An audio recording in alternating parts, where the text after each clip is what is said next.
हम कर रहे हैं, क्योंकि यही वो विद्यालय है जिसके अंदर हमें पढ़ने का मौका मिला और आज जो कुछ भी हम हैं इसी विद्यालय की वजह से।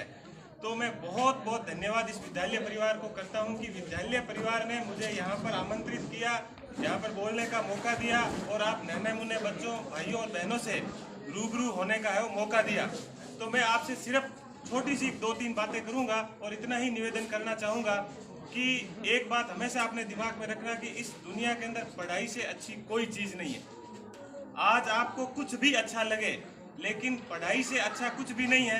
ये चीज़ है पढ़ाई, एक ऐसी जो आप सोच नहीं रहे। आपकी तरह ही मैं ही कभी इसी जगह पर बैठा रहता था। आज तो बहुत कुछ यहाँ पे दरिया और सब कुछ है। हमारे समय में तो इतनी सी स्कूल होती थी और यहाँ पर एक पेड़ होता था और उस पेड़ के नीचे बैठे रहते थे और मिट्टी की जो स्लेट होती थी वो, और जिसको अपन यहाँ पे मारवाड़ी में बोलते थे बट्टा, वो लेके आते थे और वो भी गुम हो जाता था तो उसके ऊपर मिट्टी को इकट्ठी करके और उसको ऐसे निकालते रहते थे कि सुई सुई गुम जा, बट्टा बट्टा लाश जा, ऐसे करके और वो है वो निकलता था यहाँ से। तो इस तरह से पढ़ाई की और आगे से आगे मन करता गया और आज जो कुछ भी है इस विद्यालय परिवार की वजह से, माँ बाप के अच्छे कर्म, माँ बाप की मेहनत और सब पूरे गांव की, सबकी, बड़े बुजुर्गों की और आप नन्हे मुन्ने बच्चों के प्यार और आप सबकी दुआओं की वजह से ही आज इसी स्थान के ऊपर पहुंचने का मौका मिला है। देखिए, कोई बड़ी बात नहीं है, आईपीएस होना, आईएएस होना, ये सब चीजें बाद की बात है, लेकिन ये जो आपसे स्नेह और आपसे जो प्रेम मिल रहा है इसको हम आजीवन कभी नहीं भूल सकते। और मेरे लिए बहुत ही सौभाग्य की बात है कि आज मेरे जीवन की शुरुआत या शादी के बाद पहला कोई सार्वजनिक समारोह के अंदर मेरे उसी विद्यालय के अंदर मुझे शामिल होने का मौका मिल रहा है। जिस विद्यालय ने मुझे अक्षर लिखना, अक्षर पढ़ना है वो सिखाया था, तो मैं इस विद्यालय की भूमि को नमन करता हूं और यहाँ पर मैं नतमस्तक होता हूं और भगवान का मैं बहुत बहुत शुक्रगुजार हूं कि इसी विद्यालय के अंदर हम दोनों को एक नव जीवन की शुरुआत करने का मौका मिल रहा है। तो पूरे विद्यालय परिवार को धन्यवाद देता हूँ। आप सबको मैं ये एक प्रार्थना करना चाहता हूँ कि फिर एक बार बोल रहा हूँ कि जीवन के अंदर पढ़ाई से बढ़िया कुछ भी नहीं है। बाकी की सब चीजें सेकेंडरी होनी चाहिए और अपने जीवन के अंदर पढ़ाई है वो प्राथमिकता के अंदर होनी चाहिए। और मेरी बहनों को तो ये कहना चाहूंगा कि आपके जीवन के अंदर कोई एक चीज जो सुधार ला सकती है वो है पढ़ाई। इसके अलावा कुछ नहीं। अपने घर वाले तैयार रहते हैं शादी करने के लिए और दूसरी चीजों के लिए, तो आपके जीवन के अंदर सुधार लाने का एकमात्र जरिया है वो है पढ़ाई। तो आपसे पुनः मैं निवेदन करूंगा कि खूब पढ़िए, खूब लिखिए। आज दूसरी स्कूलों के अंदर भी फंक्शन थे तो सब स्कूलों के अंदर बुलाया था, तो सबको मैंने बोला पहले जिस विद्यालय के अंदर मैं पढ़ा, जो मेरी मातृभूमि है, जहां पर मैंने अक्षर सीखा, उस विद्यालय के अंदर जाऊंगा। बाकी के विद्यालय के अंदर बाद में। तो मैं आप सबसे क्षमा प्रार्थी हूं कि आपको लंबा समय में यहाँ पर नहीं दे पा रहा हूं। और बाकी की मेरी बहनों को जो हमारे लिए और पूरे हम सबके लिए एक स्वागत गीत गा रही थी, बीच में लाइट चली गई। इससे हमें एक ये शिक्षा मिलती है कि जीवन में अपन कोई भी अच्छी शुरुआत करना चाहते हैं, इस प्रकार की समस्याएं जीवन में आती रहती है, तो इन समस्याओं से हमें कभी घबराना नहीं है और इन समस्याओं का हमें निदान निकालना है। तो लाइट गई तो कोई बात नहीं, हमने उसका एक निकाला, उसका निदान ये निकाला कि हमने कहा भाई आगे हम आओ, आपको उद्बोधन कर देते हैं। तो बहनों, इसमें जीवन में निराश होने की या किसी भी चीज के अंदर हर रात के बाद में दिन तो आएगा ही आएगा, ये निश्चित है। इसलिए कभी भी जीवन के अंदर घबराने की या कहीं पर भी अपने को घबराने की जरूरत नहीं है। हर समस्या का कोई न कोई सॉल्यूशन होता है।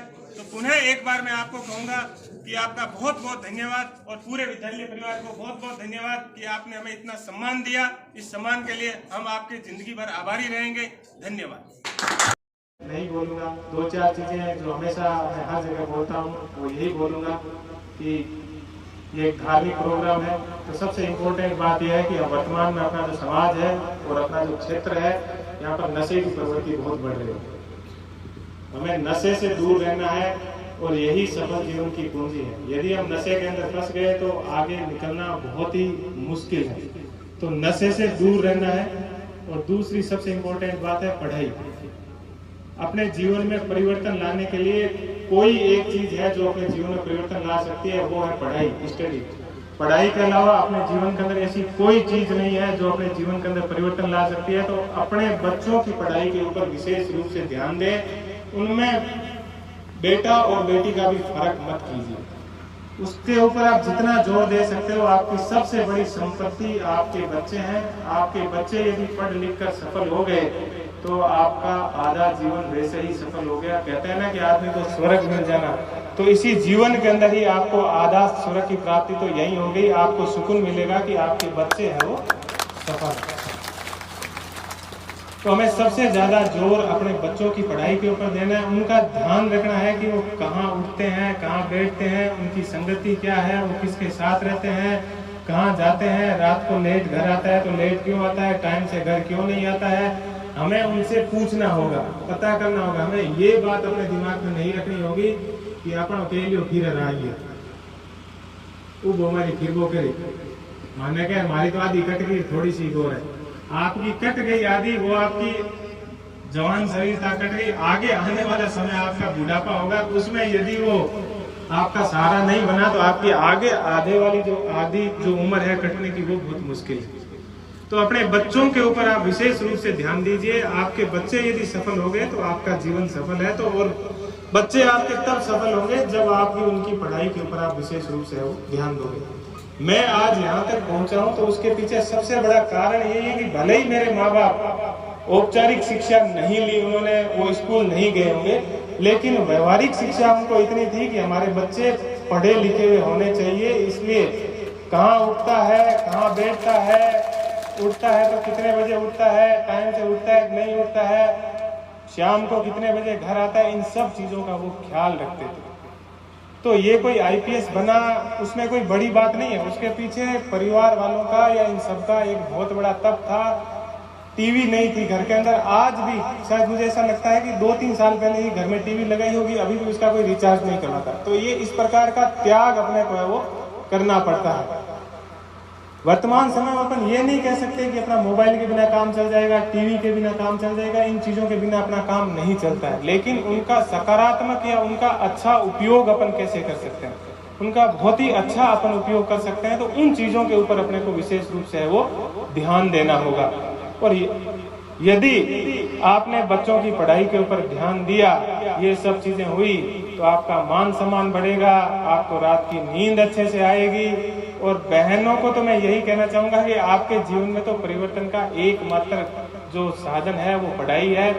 नहीं तो आप सब जानते हो बहुत जल्दी शादी हो जाती है और सबके यही है कि भाई बेटी पराये घर का धन होता है, जल्दी से जल्दी इसको सासरे रवाना कर दीजिए और उसके बाद में जो होगा इसका जो भाग्य है, ये सब चीज़ें अपन इनकी बात भी गलत नहीं है। अपने जो बुजुर्ग है ये भी कहीं पर गलत नहीं है, लेकिन इन्होंने जो अपने अनुभव से ये सब चीजें सीखी है उनमें इनको चिंता रहती है। तो इनकी चिंता को अपन इसी तरह से दूर कर सकते हैं। यदि अपन पढ़ने में अच्छे होंगे, अच्छे से पढ़ेंगे, तो परिवार वाले भी अपना है वो बहुत सहयोग करेंगे। तो बहनों से मेरा यही निवेदन है कि परिवार वाले जिस अपेक्षा के साथ आपको पढ़ाते हैं, आप उसी अपेक्षा के ऊपर खरे उतरिए, ताकि आपकी उन अपेक्षा से पीछे आने वाली जो पीढ़ी की बच्चियां हैं उनको और ज्यादा है वो फायदा मिले। कई बार अपना एक आधा छोटा मोटा गलत स्टेप होता है, उससे पीछे वालों को बड़ा है वो नुकसान होता है। इसलिए मेरा यही कहना है कि खूब पढ़ाई कीजिए, खूब आगे बढ़िए जीवन के अंदर। और सब ये मेरा ननिहाल पक्ष है एक तरह से, यहाँ पे जितने भी बैठे हैं मैं आपका ही खून हूँ और आपके ही वजह से मैं इस जगह पर पहुँचा हूँ। आपका ही आशीर्वाद है, आपकी ही दुआ है। और इसी जमीन के अंदर कई बार मैं बहुत ननिहाल रहा हूँ, बहुत इस जगह पर घूमा हूँ। आज इस जगह पर वापस आता हूँ तो बहुत ही खुशी होती है और बहुत ही अच्छा लगता है, क्योंकि ठीक है वो एक ऑफिस का काम जिसमें हो सकता है कि बहुत सी सुविधाएं मिलती है बहुत कुछ, लेकिन इस जगह पर आकर जब पुराने दिन याद करते हैं तो उसकी खुशी है वो कुछ अलग ही होती है।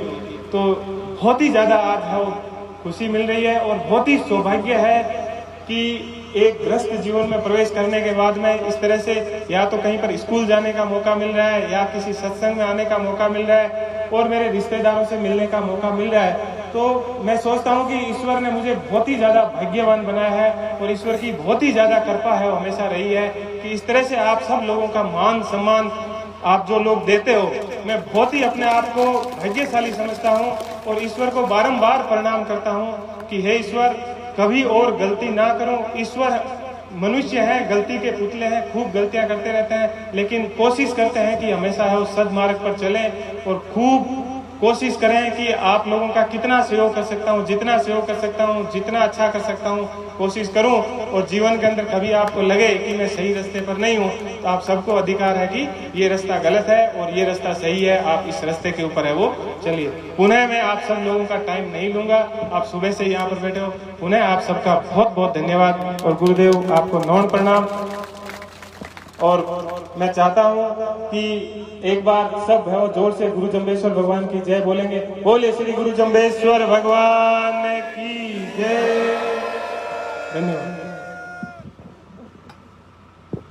धन्यवाद प्रेमचंद जी। अपनी औलाद को कामयाब देख करके सबसे बड़ी खुशी तो माता पिता को होती है, परिवार को होती है, फिर समाज को होती है। और सबकी ये अपेक्षा रहती है कि हमारी समाज का एक व्यक्ति इतने उस पद पर पहुंचा है तो समाज को फायदा होगा, कुछ स्वार्थ होता है दुनिया में। तो देवी साहब से मेरा निवेदन रहेगा कि समाज का जो कोई काम हो कभी तो वे इज्जत खुशी खुशी से कर देना। कहीं जैसे कृष्ण जी थे महाराष्ट्र में, उनका बड़ा नाम हुआ। ऐसे ही इनकी ड्यूटी शायद गुजरात में है, और गुजरात में हमारे समाज का जाना आना होता है गाड़ियों को बांधने से, व्यापार को बांधने से, तो सेवा करेंगे, ये सभी की आस है। भगवान की जय। गुजरात के अंदर कभी कोई द्वारका, सोमनाथ कहीं पर आए तो आपकी सेवा के लिए मैं हमेशा हाजिर हूँ। वहाँ पर आइए, भगवान श्री कृष्ण के और भगवान शिव के आशीर्वाद लीजिए। कभी भी आप आए, किसी भी प्रकार की समस्या हो, आप कभी भी मुझसे संपर्क कर सकते हैं। धन्यवाद। अपने पास सिर्फ एक चीज है जो अपने जीवन के अंदर परिवर्तन ला सकती है, और वो है पढ़ाई। इसके अलावा अपने पास कुछ भी नहीं है। अपने बारिश भी नहीं होती है, दूसरा भी कोई संसाधन अपने पास नहीं है जिसके माध्यम से अपने जीवन के अंदर परिवर्तन आए। लेकिन पढ़ाई एक ऐसी चीज है जिससे अपने जीवन के अंदर बहुत कुछ परिवर्तन आ सकता है।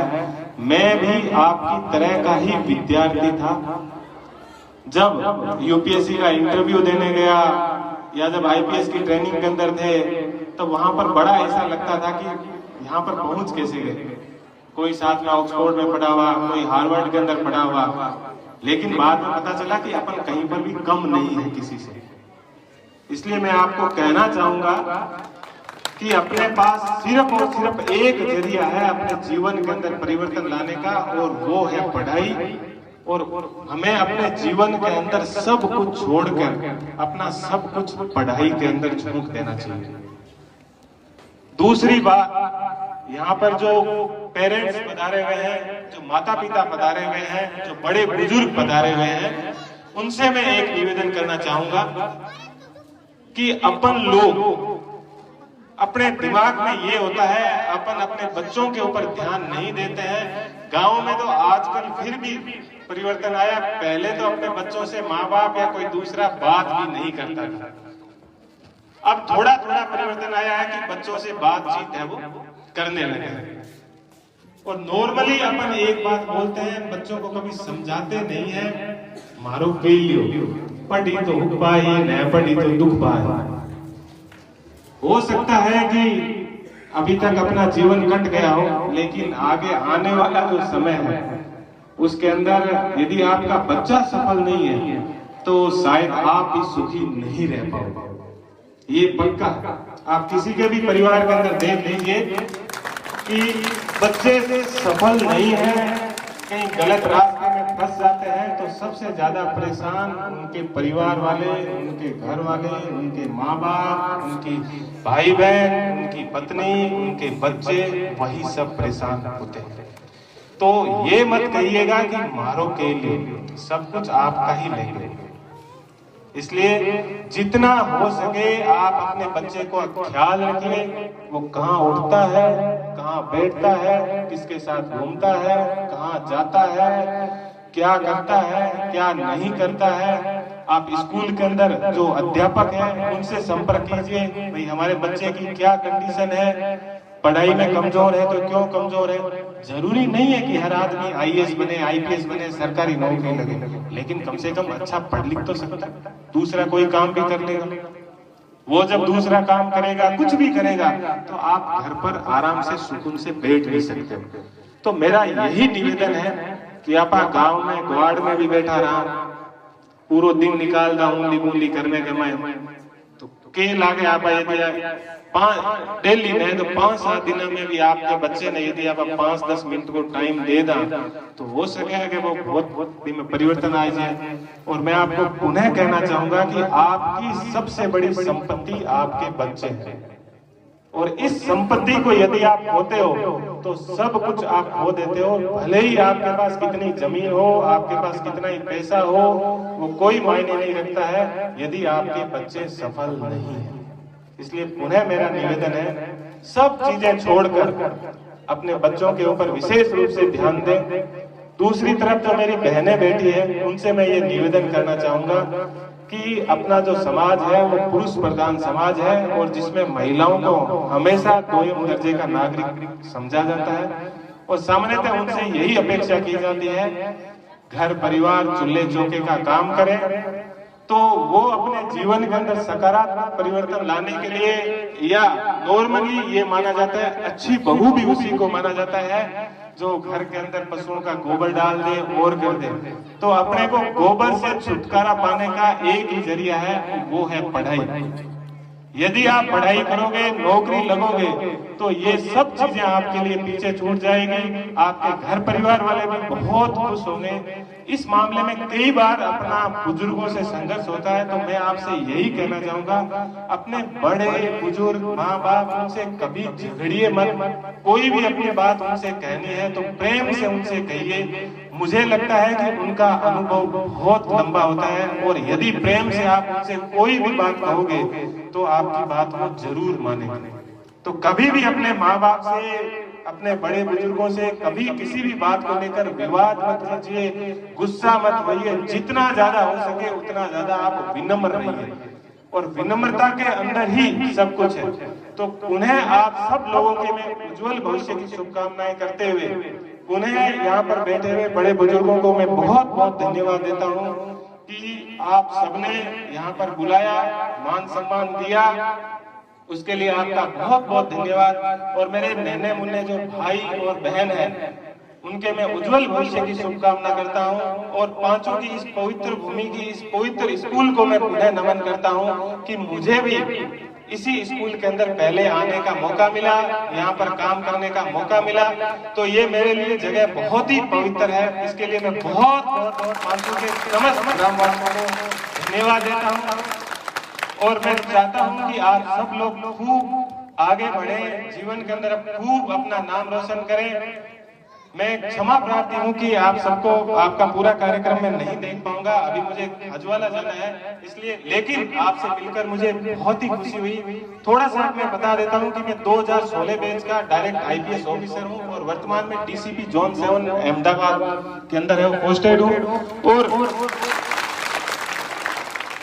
ये मेरी 12वीं सरकारी नौकरी है। मैंने मेरे जीवन की जो शुरुआत की थी वो पटवारी से की थी। पटवारी था, फिर ग्राम सेवक था, फिर असिस्टेंट जेलर था, फिर सब इंस्पेक्टर था, और उसके बाद में 3rd ग्रेड टीचर, फिर 2nd ग्रेड टीचर, फिर स्कूल लेक्चरर, फिर कॉलेज लेक्चरर, और उसके बाद में तहसीलदार था, और तहसीलदार के बाद में RS 2012 का 44वीं मेरिट थी, फिर RPS और SDM, और लास्ट के अंदर है वो ऑल इंडिया सर्विस के अंदर मेरी है वो जो सिविल सर्विस एग्जाम है, उसमें 170 मेरिट थी, और जिसमें मुझे है वो IPS मिला। और वर्तमान में मैं है वो जो डीसीपी जोन अहमदाबाद में कार्यरत हूँ। और अभी 25 फरवरी को मेरी शादी हुई थी, और शादी की छुट्टियां मैं यहाँ पर बिता रहा था। तो प्रधान जी ने कहा कि भाई बच्चों को है वो आपको प्रेरित करना है, तो मेरे लिए एक बहुत बड़ा सौभाग्य था। और पिछले 3-4 दिनों के अंदर जितनी भी स्कूल के अंदर प्रोग्राम हो रहे हैं, तो मेरे लिए बहुत बड़ी सौभाग्य की बात है कि नन्हे मुन्ने बच्चों के साथ मुझे मेरे जीवन की है वो शुरुआत करने का मौका मिला। उन्हें आप सबका, सरपंच साहब का, प्रधान साहब का, पूर्व सरपंच साहब का, और पार्टी से पधारे हुए सभी ग्रामवासियों का और पूरे साला परिवार का मैं